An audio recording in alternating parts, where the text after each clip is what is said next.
Look at that giant white behemoth sitting on your TV stand right now, that ridiculous futuristic hunk of plastic. Your PS5 is just sitting there, probably collecting a thin layer of dust, basically begging you to feed it something substantial. Because I play a lot of games, obviously, and I see what's constantly flooding the digital storefronts every single week. And man, if we are being totally honest with ourselves, a massive chunk of it is just completely, utterly forgettable filler. It's just generic, cookie-cutter stuff you play for maybe an hour or two, realize the mechanics are totally hollow, and then aggressively delete from your library just to free up some of that precious internal SSD space. But you don't buy a console this powerful for filler, you buy it for the absolute bangers. And these 14 games we're looking at today, they are the absolute peak of what this entire console generation has to offer right now.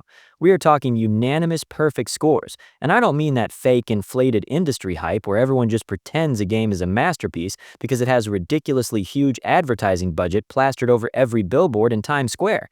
No, I mean games that are fundamentally, mechanically, and genuinely incredible video games. Games where you boot them up, you instantly feel that precise haptic feedback kick in on the DualSense controller, you get hit with those ridiculously fast load times that still feel like black magic, and you just completely lose yourself in a totally grounded, believable world for like 80 hours straight without even realizing what time it is. These are the heavy hitters, the absolute undeniable top-tier games that push the hardware and actually respect your time as a player. So grab your controller and clear your schedule for the foreseeable future, because we are running through 14 specific reasons why tracking down and dropping all that cash on a PlayStation 5 was worth every single penny. I play a lot of heavy, gritty, hyper-realistic games. You know the exact type, the massive, depressing 80-hour open-world epics. But I sat down to play Astro Bot, and I swear to you, I had this massive, completely uncontrollable, dumb grin plastered across my face for the entire 10-hour runtime. And I mean that literally. My cheeks actually hurt by the time I put the controller down. It is so incredibly rare for a modern video game to just hand you pure, unadulterated joy these days. But Team Asobi somehow managed to bottle it. You are controlling this tiny little PlayStation robot, running, jumping, and hovering through what has to be some of the most insanely creative, mechanically dense level design we have seen since Super Mario Odyssey. Nintendo usually has a total monopoly on this specific type of 3D platforming magic, but Astro Bot looks them dead in the eye and totally holds its own. Every single planet, every single stage feels like a room full of developers just sat around a table pitching the wildest, most ridiculously fun concepts they could possibly think of, and then they actually put all of them into the final code without watering anything down to hit a deadline. The physics are so bouncy and polished, the way the little laser thrusters under Astro's feet scorch the grass beneath him when you hover, or how he reacts to different surfaces. It's that obsessive level of polish you almost never see anymore. And we absolutely have to talk about the DualSense controller, because what they are doing here is actual witchcraft. We have had the PS5 for years now, right? And mostly the controller just vibrates a little differently when you shoot a gun or drive over a dirt road. But Astro Bot turns this piece of plastic into a literal physical extension of the game world. When you walk over a frozen lake, you don't just hear the ice cracking from the tiny controller speaker, you literally feel the sharp, brittle splintering of the ice right in your palms. When you walk onto a beach, the haptic motors shift and suddenly the vibration feels grainy and heavy, like you are actually pushing through millions of tiny grains of sand. I don't know how the engineers pulled this off because it totally messes with your brain. You squeeze the adaptive triggers to use a gadget like the frog gloves or the monkey climber, and you feel the exact mechanical tension of a thick metal spring tightening up before you launch yourself across a gap. Now, is this going to push you to your absolute limits as a hardcore gamer? No, absolutely not. It is incredibly forgiving. Your little sister, your mom, basically anyone who has never even held a controller before could probably pick this up right now and roll credits on the main campaign. But that is completely fine. Honestly, we need way more of that in this industry. Not every single video game needs to be this grueling test of reflexes where you are throwing your controller against the drywall because a boss swiped you for the 20th time in a row. Sometimes a video game just needs to exist to make you happy. It needs to remind you why you started playing video games when you were a kid sitting cross-legged on the floor in front of a glowing CRT TV. There's a very, very good reason this took home Game of the Year. It is unequivocally the happiest, most charming piece of software currently sitting on the PlayStation 5. Stop ignoring it, buy it, download it, and just go have fun for a weekend. You already know the team behind Persona 5, the studio that basically wrote the modern playbook for stylish RPGs. Well, they finally stepped away from the high school anime tropes and built an entirely new IP from the ground up. When Atlas announced Metaphor ReFantazio, people absolutely lost their minds, and straight up, they delivered on every single ounce of that hype. I am usually a massive sucker for realistic, gritty medieval settings. Give me grounded politics and muddy swords over crazy, over-the-top high fantasy fantasy any day of the week, right? But Metaphor somehow threads that needle perfectly, because the core plot isn't your standard chosen one saves the world trope. It is a literal, high-stakes political election. The king gets assassinated, and you are actively campaigning for the throne in this sprawling, cutthroat medieval race against rival factions. It sounds completely insane, a democratic election mixed with deep political backstabbing, magic, and genuinely terrifying monster designs, but it is so deeply engrossing and grounded. Fair warning though, this is a beefy game, like dangerously long. You might boot this up and not see the ending credits for 2 solid months, but it never actually gets boring. The pacing is shockingly tight. A massive reason for that is how they handle the gameplay loop. They actually respect your time. If you run into weak trash mobs on the overworld, you don't get sucked into a slow menu screen. You just hack and slash them in real-time action combat, grab your loot, and keep moving. But when you face a real threat, you drop into this incredibly deep, highly tactical turn-based squad system. And the class system, they call them archetypes, is so good it will ruin other RPGs for you. Instead of locking characters into specific roles, you can swap their jobs around. You want to mix a warrior lineage with a gunner or a brawler? Do it. You can combine their powers to pull off these massive synthesis attacks, basically custom building the ultimate medieval hit squad. And man, the polish. The UI is just dripping with style, with these animated paintbrush strokes ripping across the screen every time you open a menu. The soundtrack is a total banger, the character writing is incredibly sharp, and the world just begs to be explored. If you care about massive, single-player, story-driven games even a little bit, you owe it to yourself to play this. It is worth absolutely every second. If you look at the landscape of massive AAA RPGs right now, almost everybody is relying on the exact same tired crutches: magic, dragons, chosen one narratives, glowing enchanted swords. But Kingdom Come Deliverance 2 completely rejects all of that. You guys already know my exact gaming diet by now. I am hopelessly addicted to heavy, historical, methodical realism. This specific franchise is basically my holy grail. There is absolutely zero magic in this game. Not a single fireball, not a single healing spell. It is just you, the year 1403 in medieval Bohemia, a rusty chunk of steel, and absolutely atrocious medieval hygiene.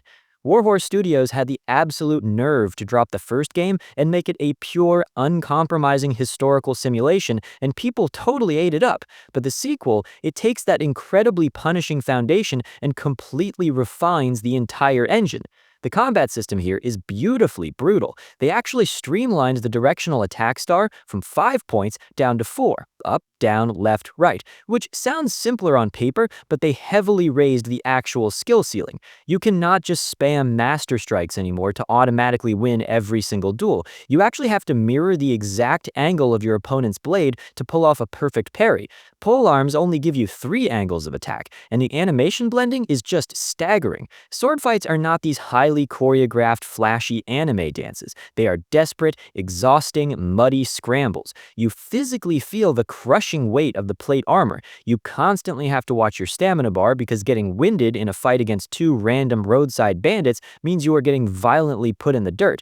Plus, they finally added early 15th century firearms, these primitive hand cannons that take a complete eternity to reload, but the sheer psychological impact of the deafening gunshot can literally cause enemy mercenaries to drop their weapons and run for the hills.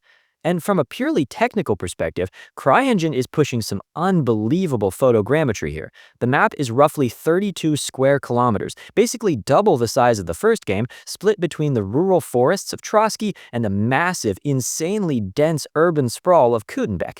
If you are playing this on PC and trying to capture perfectly smooth footage for a video, you absolutely have to manage your GPU overhead. Jump straight into your NVIDIA control panel, verify your G-Sync is properly communicating with your monitor, and put a hard, strict frame rate cap on with RivaTuner.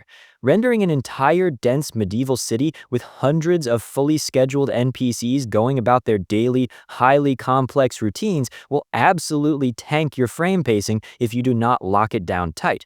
And then there's the narrative. You're playing as Henry of Skalitz again, getting dragged into this massive political civil war. The brilliant part is the actual continuity. Henry gets ambushed early on, so he's stripped of his gear and injured, but the developers didn't do that annoying sequel trope where he completely forgets how to hold a sword. He retains his basic competence, but he's still just a guy. He's not a prophesied savior, he's the son of a blacksmith. In the first game, you literally had to sit down and teach this grown man how to read a book. That level of deeply grounded, deeply human role-playing is completely intact here. The writing is incredibly sharp, the side quests actually branch heavily depending on your decisions, and you will accidentally absorb genuine European history just by wandering around the taverns and listening to the incredibly well-mixed vocal performances. It does not hold your hand. It does not give you superpowers. It violently drops you into the 15th century and forces you to survive on your own terms. And that is exactly why this is an absolute, undeniable masterpiece that demands to be played. Do you even remember where you were in 2019? Think about the actual passage of time here. We had kids graduating kindergarten when Team Cherry first dropped that initial reveal trailer, and those same kids are literally sitting in middle school algebra right now. For half a decade, every single summer showcase, every random digital event, the live chat was just an absolute wall of text, just "Where is Silksong?" over and over again. It became a meme, then a myth, and then almost a collective hallucination. We waited so profoundly long for this thing that I think a lot of us started to secretly wonder if it could even possibly live up to the impossible hype. Well, I am sitting here right now telling you they actually pulled it off. And they did it by completely throwing out the pacing of the original game. You aren't playing as the little knight anymore. You are Hornet. And the sheer difference in momentum is absolutely staggering. The original Hollow Knight was a very methodical, deeply atmospheric, almost stressful crawl through a dying subterranean world. You were terrified of what was around every corner, inching forward and managing your soul meter. Silksong is Hornet kicking the front door off its hinges and doing an acrobatic backflip through that exact same haunted house. She is so insanely fast. Her toolset is completely wild. You're stringing together these rapid-fire needle strikes, grappling onto surfaces, vaulting right over massive enemies. The fluidity of the animation blending is honestly jaw-dropping. The input response is so incredibly tight that going back to play almost any other standard Metroidvania after this is going to make you feel like your character is moving through thick mud. And a quick side note for my PC players, because this game moves at absolute breakneck speed, you want to make sure your frame pacing is utterly flawless. Dive into your NVIDIA control panel, set a strict hard cap with Riva Tuner, and make sure your refresh rate is totally locked. When you are mid-air chaining 3 different movement abilities to avoid a massive area of effect boss attack, a single dropped frame or a millisecond of input lag will genuinely get you killed. You want that performance buttery smooth to actually appreciate the mechanical depth they built into the combat loop. And the map itself? Good lord, the scale of Farloom is staggering. It is so intensely vertical and ridiculously dense with lore and hidden pathways. Every single biome you drop into completely shifts the visual palette and completely rewrites the enemy AI behaviors. You will find these massive, sprawling sections that demand absolute platforming perfection. When you finally crack the geographical puzzle of a zone and kick down a shortcut back to a save bench, you legitimately feel like the smartest person on the planet. But be warned, the combat encounters are absolutely vicious. The bosses in this game do not pull punches. You will get completely annihilated over and over again, but it never feels cheap. The hitboxes are pixel perfect. Every single time you die, you know exactly why. You learn the visual tells, you memorize the audio rhythm of their attacks, and you adapt. You actively feel yourself getting better at the video game. It is that pure, unfiltered mastery loop that we all constantly chase in this medium. Honestly, spending this much time with it just totally validates the wait. Team Cherry went completely radio silent for years, not because they were struggling, but because they refused to release anything short of a masterpiece. They cared about the final product way more than hitting an arbitrary release window, and it shows in every single frame. The AAA gaming industry can feel incredibly stale sometimes. We get the same safe sequels, the same generic open-world formulas, and the same predictable mechanics. But then a relatively tiny, unproven studio out of France called Sandfall Interactive drops Clair Obscur Expedition 33 and completely flips the entire RPG genre on its head. And they did it without a bottomless billion-dollar budget. Now, you guys know my exact tastes by now. I am a massive sucker for realistic, gritty, grounded worlds. Give me the historical mud of Kingdom Come Deliverance or the heavy realism of Red Dead Redemption 2 over high fantasy any day of the week. I usually actively avoid anything with crazy magical elements or weird abstract monsters. But the sheer premise of this game is so incredibly dark and deeply human that it completely bypassed all my usual filters and dragged me right in. The setup is legitimately terrifying. Every single year, this massive, surreal entity known as the Paintress wakes up, grabs her brush, and paints a single number on a monolith. And the second she does, every single human being in the world who happens to be that exact age instantly dissolves into nothingness, erased, gone forever. The number ticks down every year. Next up is 33. So you are controlling Gustav and the rest of Expedition 33, a doomed group of people who are exactly 32 years old, marching straight toward her to try and break the cycle before their time is quite literally up. It is such a heavy, ticking clock concept that honestly kept me thinking about it late into the night. It is a genuine psychological thriller wrapped in a gorgeous, decaying French Belle Epoque art style. And man, we have to talk about how this game actually looks and runs, because the visuals are doing a lot of heavy lifting. It looks like a beautiful classical oil painting that somehow broke out of its frame and decided to punch you square in the jaw. They are pushing Unreal Engine 5 hard, and the environmental detail is just staggering. If you are playing this on PC, you are definitely going to want to jump into your NVCP settings and strictly cap your frame rate with Riva Tuner to get that perfectly smooth frame pacing. The sheer amount of particle effects, cloth physics, and volumetric lighting they pump into these surreal architectures will definitely push your GPU to its absolute limits, and you want that performance rock solid. For the combat, because what totally hooked me is the actual battle system. It is strictly turn-based, right? You are picking your character's attacks from a stylish UI menu, but they added this massive real-time action layer over the top of it. You absolutely cannot just zone out and check your phone while the animations play. It is highly reactive. When an enemy winds up to hit you, you have to press the dodge or block button at the exact right microsecond to parry the damage. It's kind of like the old-school Mario RPGs, but cranked up to a hardcore, highly polished degree. The animation blending when you pull off a perfect parry and seamlessly transition into a massive counterattack is unbelievably satisfying.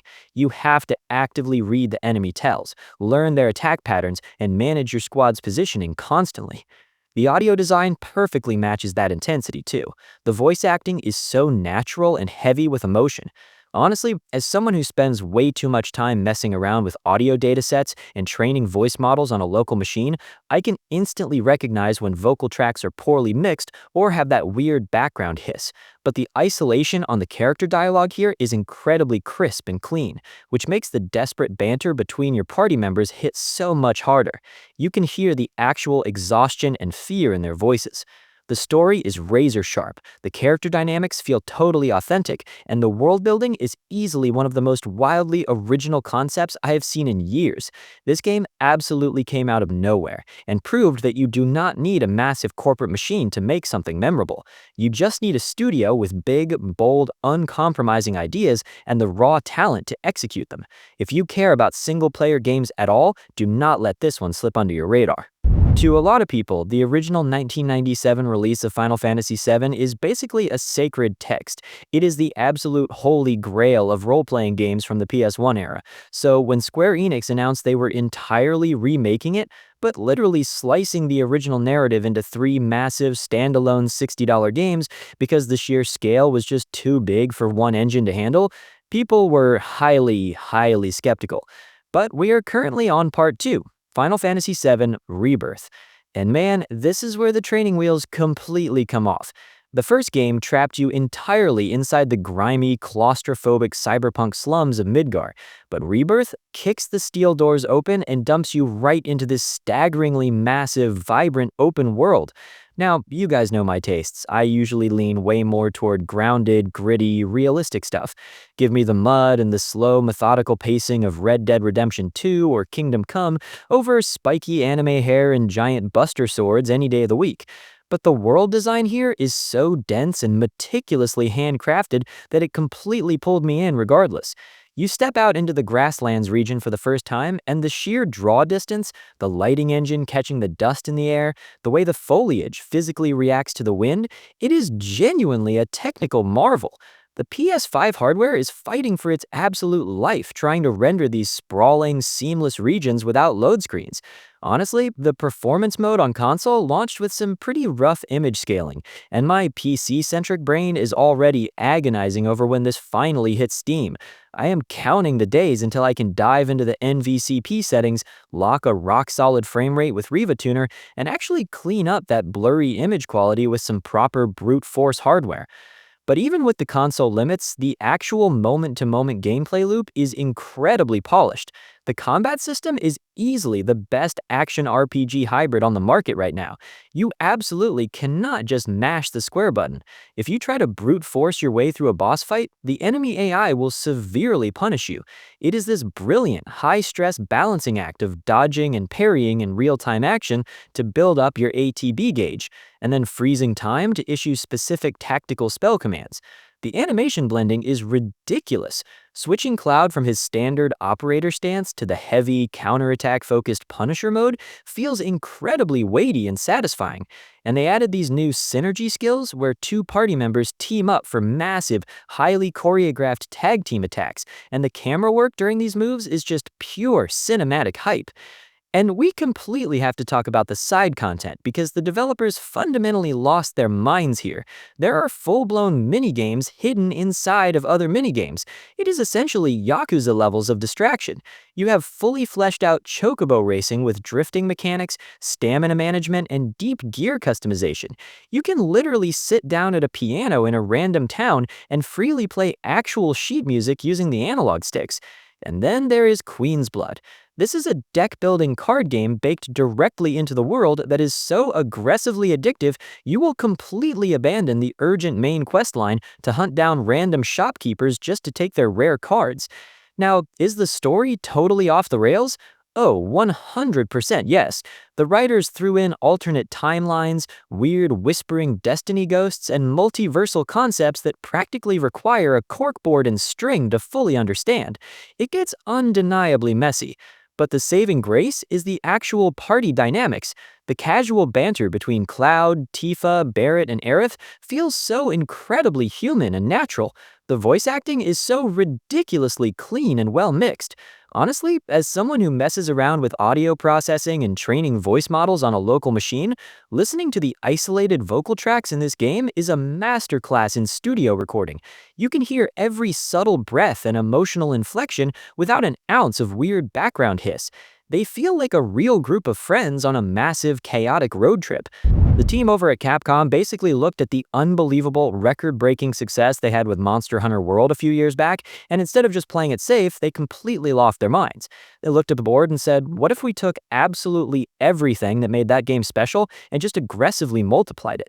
We are talking significantly larger monsters, massive, seamless open-world maps that do not have those annoying loading zones, and just a totally unhinged level of environmental detail.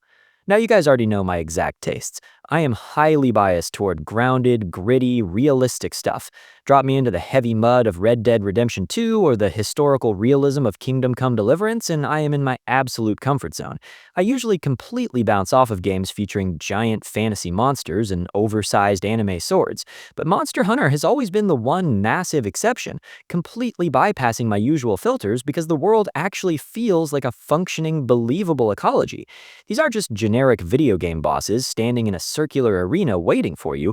They are actual animals migrating, hunting each other, and surviving in a totally brutal food chain. And if you have somehow never played a Monster Hunter game before, I genuinely do not know what you have been doing with your gaming life. The core gameplay loop is practically a religion at this point. You track down a massive beast, you pull out an absurdly oversized chunk of iron or bone, and you swing it. The monster retaliates, completely flattens you into the dirt, and sends your character flying across the map like a physics-based ragdoll. You chug a potion, you get back up, you finally manage to take it down, and then you literally carve its scales off to craft a cooler pair of boots so you can go hunt something even bigger. That has been the exact formula for 2 decades, and it has absolutely never stopped being the most satisfying grind in the entire industry. But Wilds completely cranks the dial on the immersion. The environments are violently dynamic. You will be in the middle of this intense, methodical fight with a massive apex predator in the Windward Plains, and suddenly the sky goes dark. A massive, roaring sandstorm physically rolls across the map. Your visibility completely drops to zero, the lightning is striking the ground around you, and suddenly a completely different rival monster crashes into the fight because it smelled the chaos and decided it wanted a piece of the action. It is pure, unfiltered, beautiful madness.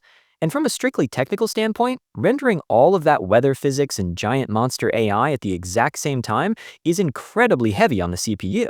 If you were playing this on PC and trying to capture perfectly smooth gameplay footage for a video, you absolutely need to dive straight into your NVIDIA control panel. Set up your G-Sync properly and put a rock-solid frame rate cap on with Riva Tuner.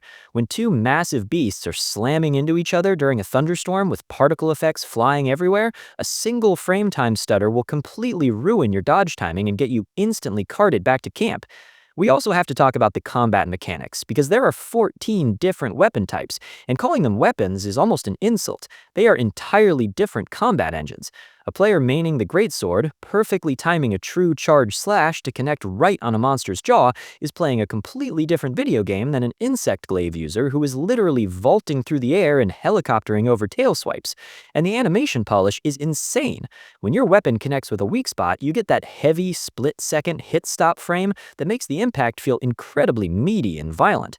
Plus, they gave us the Sacred now, this incredibly fast bird mount that actually lets you seamlessly swap to a secondary weapon right in the middle of a hunt, which completely shatters the old meta. And the sound design? Absolutely ridiculous. The audio engineers layered these monster roars so heavily. Honestly, as someone who spends a lot of time messing around with isolating audio tracks and building clean datasets to train voice models on a local machine, I know exactly how hard it is to mix complex audio without it turning into muddy background noise. But the sound of a monster's roar echoing off the canyon walls in this game is so incredibly crisp and terrifying. You get 3 of your friends into a voice chat, you fire an SOS flare, and you spend 45 minutes frantically coordinating traps to take down a monster the size of a literal skyscraper. That is co-op gaming at its absolute peak. Look, the entire video game industry has basically completely abandoned the dedicated co-op experience. Everyone is so aggressively focused on massive 100-player battle royales or massive single-player cinematic epics. But Joseph Fares and the team at Hazelight Studios, they're practically the only developers left on the planet who truly understand how to build a fully realized game entirely around 2 people sharing a screen. We all saw what they did with It Takes Two. It absolutely swept the industry awards. But Split Fiction is where they take that foundational co-op formula and completely inject it with pure, unfiltered adrenaline. Now, if you have watched this channel for more than 5 minutes, you already know my default gaming diet. I am massively biased toward heavy, grounded, hyper-realistic worlds. I want the slow, methodical realism of Kingdom Come Deliverance or the heavy physics and dirt of Red Dead Redemption 2. I do not usually care for high fantasy or crazy laser beam sci-fi, but Split Fiction completely bypassed all of my usual preferences because the core hook is just so incredibly well executed. The entire setup revolves around these 2 writers. One is completely obsessed with deep mechanical sci-fi, and the other writes sprawling magical fantasy epics. Through this totally disastrous experiment run by a shady tech corporation, both of these authors get physically ripped out of reality and dropped straight into the completely opposing worlds they created. What this means for the actual gameplay loop is absolute unapologetic chaos. The pacing is staggeringly fast. I am not exaggerating when I say that every 20 minutes, the developers completely throw out the rulebook and introduce a fundamentally new mechanical system. You will spend a chapter carefully navigating a highly polished stealth sequence through a neon-soaked space station, and just when you think you have mastered the movement, the game completely rips the rug out from under you. Suddenly, the perspective shifts, the engine totally adapts, and you are literally surfing down a magical river or trying to wrangle dragons in a fantasy forest. Then you're doing a high-speed racing segment. Then you're solving complex puzzle platforming rooms. From a purely technical standpoint, the fact that Hazelight managed to cram this many different gameplay genres into a single executable without the entire engine just buckling under the weight is genuinely mind-blowing. If you're playing this on a PC rig, you are going to want to make absolutely sure your settings are dialed in, because the game shifts visual styles and environments so violently and rapidly, you really need to jump into the NVIDIA control panel, verify your G-Sync is properly configured with VSync, and put a hard, strict frame rate cap on with ReFantazio. You do not want massive frame time spikes completely ruining a crucial jump just because the game suddenly decided to load in a massive sci-fi cityscape. Also, if you're on PC, do yourself a massive favor and run some third-party software to get your PS5 DualSense controller working properly. The haptic feedback they programmed for the different environments, the heavy metallic thud of fantasy armor versus the slick high-frequency buzz of sci-fi tech, is completely lost if you're just using a standard keyboard and mouse.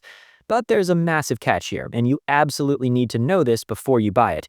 There's absolutely zero single-player option. You cannot rely on an AI bot to follow you around. You are entirely forced to grab a buddy, load up the game, and fully commit. And honestly, your voice communication needs to be completely on point. I spend a ridiculous amount of time messing around with isolating clean audio datasets and removing background hiss for local RVC voice models, so trust me when I say you want your mic audio perfectly clear for this, because you are going to be screaming at each other. This game will legitimately stress test your friendships harder than any group project you ever had to do in high school. There's going to be aggressive blaming, your co-op partner is going to miss a totally obvious platform, drop you into a pit of lava, and you are going to seriously sit there questioning why you even associate with them. But then, after failing a sequence 5 times in a row, you finally sync your movements perfectly, nail the timing, execute the puzzle, and the sheer rush of dopamine is absolutely incredible. It's a wildly creative, relentlessly paced ride, and easily one of the most memorable co-op experiences you can get your hands on right now. Just pick your player 2 very carefully. When Konami finally announced that they were actually doing a full-blown remake of Silent Hill 2, the internet absolutely lost its collective mind, and honestly, a lot of the backlash was completely justified. The original PS2 game is basically a sacred text. It is widely considered the undisputed king of psychological horror. So the idea of handing it off to Bloober Team, a studio mostly known for smaller, heavily divisive walking simulators, felt like a massive disaster waiting to happen. People were screaming that they were going to ruin the atmosphere, that nobody asked for this, and that they should just leave the classics alone. And look, you guys already know my exact tastes. I am a massive sucker for realistic, gritty, grounded medieval settings. Give me the heavy, methodical realism of Kingdom Come Deliverance or the total immersion of Red Dead Redemption 2, and I am incredibly happy. I actively avoid horror, I despise monsters, I hate feeling stressed out, and I completely bounce off anything involving supernatural jump scares. So I was right there in the trenches with everyone else, fully prepared to write this entire project off. But then the game actually dropped, and we all collectively had to just shut our mouths, because against all odds, they actually pulled off a miracle. The town of Silent Hill has never looked this suffocatingly gorgeous. They built this entire thing from the ground up in Unreal Engine 5, and the environmental storytelling is just staggering. The way the thick, volumetric fog physically reacts to your character model, drifting heavily through the decaying streets, while your tiny, pathetic flashlight beam barely cuts through the absolute pitch-black darkness, it is genuinely a technical marvel. Now, obviously, if you are playing this on PC and trying to capture perfectly smooth footage for a video, you know exactly what Unreal Engine 5 means. You absolutely need to dive straight into your NVIDIA control panel, set up your G-Sync properly, and put a strict, hard frame rate cap on with ReFantazio. The sheer amount of particle effects and volumetric fog rendering at any given time will absolutely tank your frame times through traversal stutter, and you do not want a massive hitch ruining your dodge timing when a nurse is lunging at your throat. The sound design is profoundly terrifying. Akira Yamaoka came back to do the music, but it is the actual spatial audio mixing that completely breaks your brain. I spend a ridiculous amount of time messing around with audio processing, isolating clean vocal tracks and removing robotic hiss to train voice models on a local machine, so I constantly analyze audio in games. The isolation and mixing here are totally flawless. The radio static crackling aggressively through your controller, the heavy, wet footsteps dragging across the floorboards upstairs, the fact that you desperately want to rip your headphones off just to give your ears a break, but you literally cannot because you physically need to hear exactly which dark corner the threat is coming from. It is pure, concentrated anxiety. And the narrative setup is still completely brilliant. You are playing as James Sunderland, a totally normal, broken guy who receives a handwritten letter from his wife telling him to come find her in their special place in Silent Hill. The massive, glaring issue here is that his wife, Mary, has been dead for 3 solid years. It immediately sets this deeply uncomfortable, chilling tone, and then it drags you down into some of the darkest, most mature psychological trauma ever put into a video game. Because the genius of Silent Hill is that the enemies aren't just random zombies thrown into a hallway for you to shoot. Every single twitching, grotesque thing you fight in this town is a literal manifestation of James' own broken psyche. They represent his extreme guilt, his repressed anger, his deep sadness, and the absolute worst parts of himself that he is entirely afraid to confront. And the remake perfectly understands that heavy symbolism, but they completely overhauled the actual mechanical loop. They ditched the clunky, old-school fixed camera angles and gave us a tight, claustrophobic, over-the-shoulder camera that makes the combat feel incredibly desperate.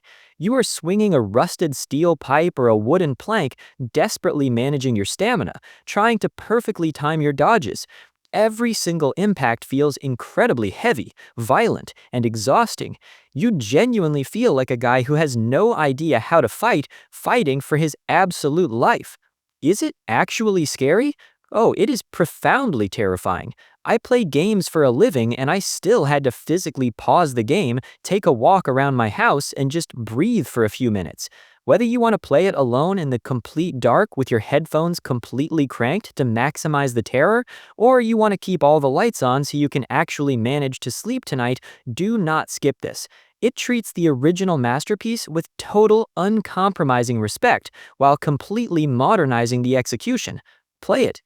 There's exactly one developer operating in the AAA gaming space right now who can wake up, write down the absolute most fever dream, completely incomprehensible hallucination his brain just produced in the middle of the night, and then get a massive publisher to hand him hundreds of millions of dollars to turn it into a video game. That is Hideo Kojima.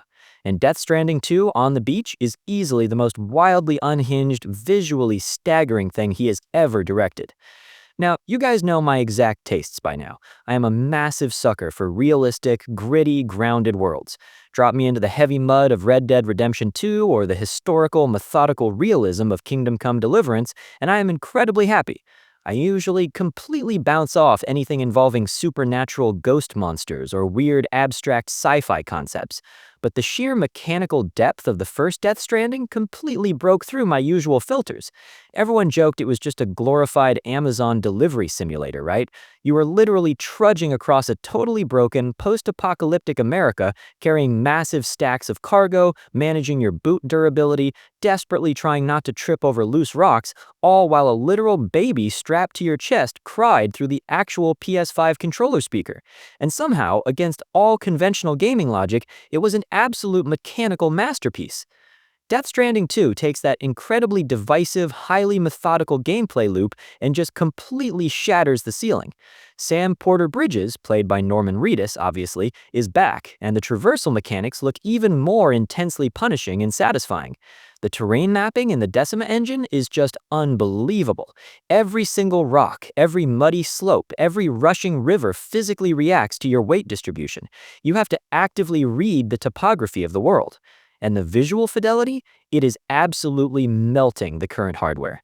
Honestly, my PC-centric brain is already agonizing over when this inevitably hits Steam, so I can finally dive into the NVCP settings, lock a rock-solid frame rate with Riva Tuner, and push the volumetric clouds and draw distances to the absolute maximum, because the sheer amount of massive environmental particle effects going off when a tar pit erupts or a massive BT monster spawns is going to demand perfect frame pacing if you want smooth gameplay capture. But we absolutely have to talk about the cutscenes and the narrative, because it is a beautiful, chaotic mess. Kojima is just throwing every single wild idea at the wall. You have Troy Baker returning as a villain, but now he is literally fighting with an electric guitar that shoots lightning and doubles as a massive battle axe. There's a weird, tiny stop-motion puppet companion hanging off Sam's belt that is somehow fully alive and constantly talking to you. The new enemies are deeply, genuinely unsettling, and the voice acting is staggeringly good. I spend a ridiculous amount of time messing around with isolating audio tracks, removing robotic background hiss, and trying to build completely clean datasets to train voice models on my local machine, so I know exactly what heavily compressed, messy audio sounds like. But the vocal isolation in this game's cinematic mixing is completely flawless. You hear every subtle breath, every weird vocal inflection, making these deeply confusing, completely bizarre conversations feel incredibly grounded and cinematic. Look, I have to be completely honest with you guys. This game is absolutely not for everyone. If your brain requires constant dopamine hits and massive Michael Bay explosions every 5 seconds, you are going to absolutely hate this. Death Stranding 2 violently demands that you slow down. It forces you to walk, to literally balance your own 2 feet, and to sit through wildly long, sweeping cinematic cutscenes where absolutely nobody clearly explains what is actually going on. You'll just find yourself nodding at the screen, pretending you fully grasp the multiversal ghost politics being thrown at you. It is a slow, methodical meditation on extreme loneliness, human connection, and physically rebuilding a broken world step by brutal step. But man, when this game finally clicks for you, when you have spent 45 minutes agonizingly climbing up a snowy mountain peak, your stamina is totally drained, your gear is ruined, and suddenly the camera slowly pulls back, the sun sets over the horizon, and a beautiful, melancholy indie pop song seamlessly fades in. There is absolutely nothing else in the entire video game industry that feels quite like it. If you want to know what pure, absolute, unapologetic chaos physically feels like, we need to talk about Helldivers 2. And I don't mean that standard, slightly hectic video game chaos where a few extra enemies spawn in a room. I mean the kind of profound, heart-pounding panic where you are literally screaming at your microphone, your entire field of view is engulfed in napalm, and every single thing on your screen is actively trying to murder you. Now, you guys already know my exact gaming diet. I am massively biased toward heavy, grounded, realistic worlds. Drop me into the thick mud of Red Dead Redemption 2 or give me the historical, methodical realism of Kingdom Come Deliverance, and I am in my absolute comfort zone.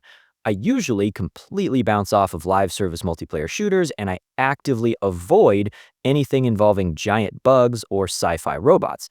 But Arrowhead Game Studios built something so mechanically brilliant here that it totally bypassed all my usual filters.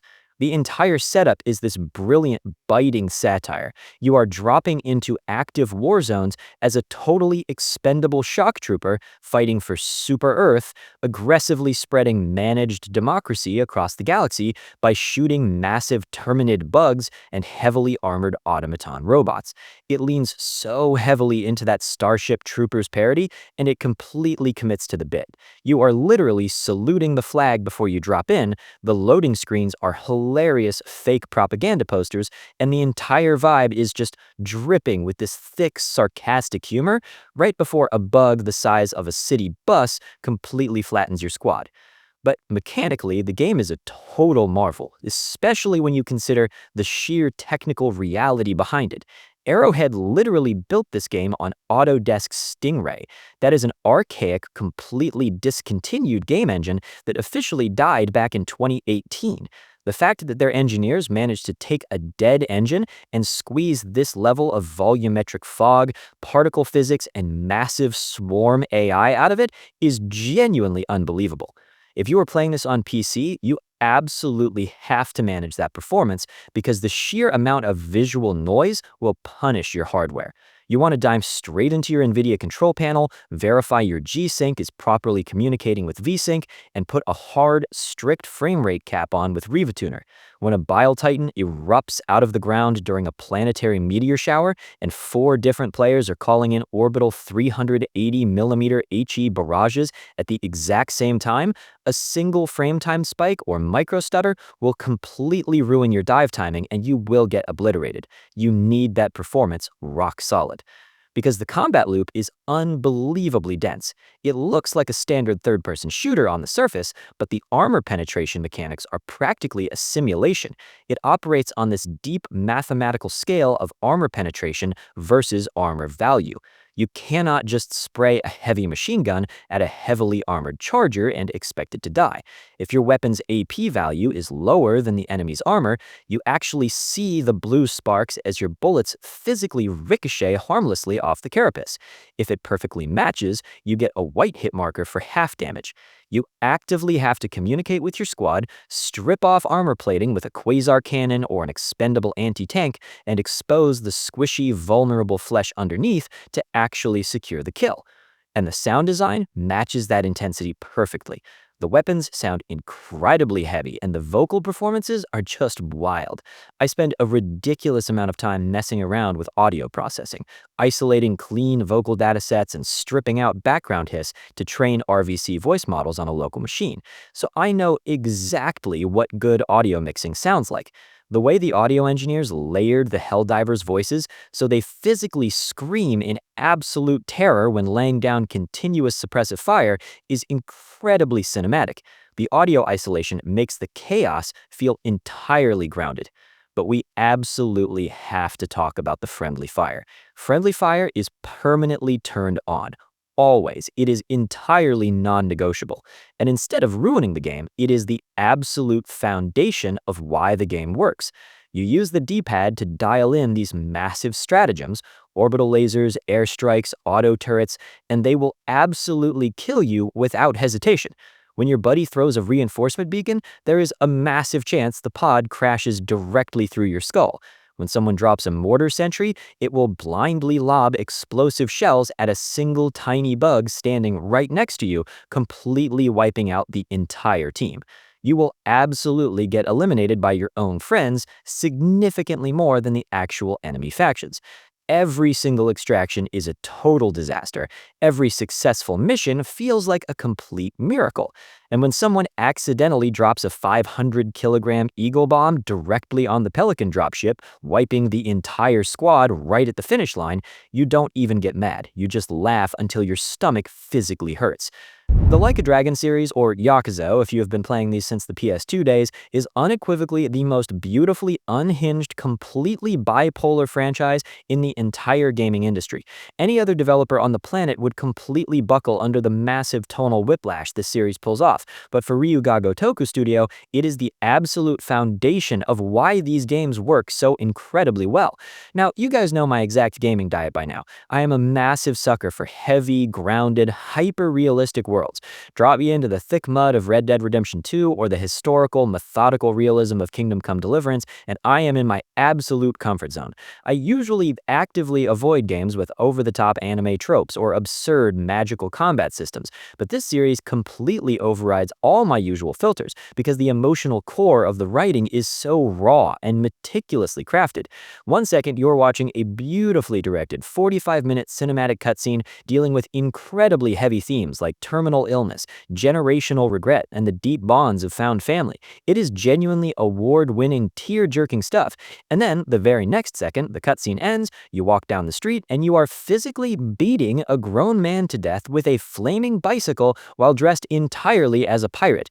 Infinite Wealth takes our main guy, Ichiban Kasuga, who is basically just a violently optimistic golden retriever trapped in the body of a middle-aged man, and completely rips him out of the gritty, neon-soaked streets of Kamurocho, dropping him straight into Honolulu, Hawaii. And the Dragon Engine rendering this massive, sun-drenched tropical map is just gorgeous. The sheer density of the crowds, the dense traffic patterns, the way the sunlight reflects off the ocean, it is incredibly heavy on your hardware. If you're playing this on PC and trying to capture smooth, high bitrate footage for a video, you really need to dive straight into your NVIDIA control panel, verify your G-Sync is properly communicating with V-Sync, and put a strict, hard frame rate cap on with ReFantazio. When you trigger a massive poundmate summon and a literal laser beam shoots down from an orbital satellite in the middle of a crowded Hawaiian intersection, the sheer amount of particle physics and lighting effects will completely tank your frame pacing if you don't have it locked down tight. Because the combat loop here is fantastic. They took the turn-based system they introduced in the last game and completely fixed the massive glaring issues with it. You can actually move your characters manually around the battlefield now.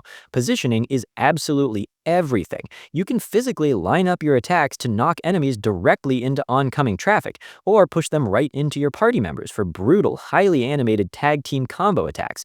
And the job system is completely off the rails. You are not picking standard boring RPG classes like a warrior or a mage. You can make your character an aquanaut, where you are literally surfing over enemies and throwing giant squids at their heads, or a desperado shooting dual revolvers, or a geodancer pulling off these ridiculous magical routines. The animation blending and polish on these movesets are genuinely staggering, and the audio design perfectly matches that intensity. I spend a ridiculous amount of time messing around with audio processing, isolating clean vocal datasets and stripping out robotic background hiss to train RVC voice models on a local machine, so I am hypercritical of vocal mixing in games. The emotional isolation in the voice acting here, especially for Kiryu's deeply tragic, heavy storyline, is completely flawless. You hear every subtle crack in his voice, every exhausted breath, making these deeply emotional narrative moments hit like an absolute freight train. But then, just when you're recovering from a heavy story beat, you walk down an alley and discover Dondoko Island. They literally hid an entire, fully functioning 100-hour Animal Crossing clone deep inside this RPG. You are clearing trash, building custom houses, and managing a resort economy. And that is heavily layered on top of the Sujimon system, which is a massive, fully voiced Pokemon parody using weird guys you find picking fights on the beach. There is well over 100 hours of meticulously crafted, totally unapologetic content here. It tells a genuinely beautiful story about second chances, never giving up when life kicks you down, and finding joy in the chaos. Buy it, download it, and clear your schedule. You will not regret a single second. Look, man, for over a decade, the massive, big-budget AAA gaming conversation has been completely dominated by Western and Japanese developers. That was just the established reality of the industry. But then Game Science, a studio out of China that basically nobody had ever heard of, drops Black Myth Wukong and completely shatters the entire paradigm. They didn't just dip their toes into the global market, they completely kicked the door off its hinges and demanded everyone's absolute attention. Now, you guys know my exact library by now. I am hopelessly addicted to heavy, grounded, realistic games. Give me the depressing mud of Kingdom Come Deliverance or the agonizingly slow, methodical realism of Red Dead Redemption 2, and I am completely satisfied. I usually bounce right off anything involving heavy fantasy, glowing magic, or giant mythological beasts, but the cultural weight and sheer mechanical density of this game totally rewired my brain. This is a massive, incredibly dark adaptation of Journey to the West, which is essentially one of the most important pieces of classical Chinese literature ever written. You are playing as the Destined One, a monkey warrior armed with an extending staff, fighting your way through a completely hostile world packed with ancient gods, terrifying demons, and completely unhinged folklore monsters. And my God, they built this entire world in Unreal Engine 5, and it is genuinely terrifying how good it looks. I mean, the photogrammetry work on the ancient temples, the sheer density of the foliage in the forests, the way the snow dynamically deforms when you are fighting a massive beast. It looks like a classical museum painting that has aggressively come to life to murder you. Obviously, that level of visual fidelity comes at a massive hardware cost. If you are playing this on a PC rig, especially if you are actively recording gameplay footage and need that capture to look completely buttery, you absolutely cannot just run this uncapped and pray. You have to jump straight into the NVIDIA control panel, make sure your G-Sync is actually talking properly to your V-Sync, and slap a rock-solid frame rate cap on with ReFantazio. When you are fighting a massive lightning dragon in the middle of a frozen lake, the sheer volume of particle physics and volumetric fog will absolutely nosedive your frame times if you aren't strictly managing your GPU overhead. You need that performance totally locked down because the combat is completely unforgiving. On the surface, it looks like a standard Souls-like, but it actually plays way closer to a hyper-aggressive character action game. You do not have a block button. You cannot just hide behind a massive shield. The entire defensive loop relies on perfectly timing your dodges, which leaves behind a physical phantom of your character, and aggressively managing your focus points. You are constantly stance dancing between the smash, pillar, and thrust styles, perfectly timing your heavy attacks to interrupt a boss's combo. It physically demands your complete attention. You cannot just mash the light attack button and hope to survive. But the mechanic that made me legitimately gasp out loud in my living room is the transformation system. You will be in the middle of this frantic, desperate staff duel, and then with a single button press, you instantly morph into a boss you defeated 3 hours ago. You completely turn into a giant flaming wolf, or a weird poison-spewing bug, or a massive stone creature with a entirely different health bar and moveset, just absolutely wrecking everything on the screen. The animation blending when shifting in and out of these forms is just flawless, and the sound mixing during all of this chaos is razor sharp. I spend a ridiculous amount of time messing around with local audio processing, cleaning up isolated datasets for RVC voice cloning, and aggressively trying to EQ out that awful robotic background hiss. So my ears are incredibly sensitive to bad audio compression, but the metallic, heavy clang of your staff perfectly deflecting an incoming attack here is so incredibly punchy and perfectly isolated from the background music. It makes every single hit feel violently satisfying. Now, is the game completely flawless? No, absolutely not.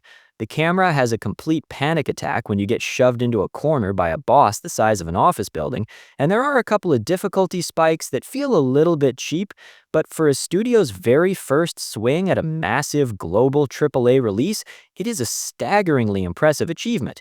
Game Science took a massive risk, poured their absolute souls into it, and delivered a game that totally commands respect.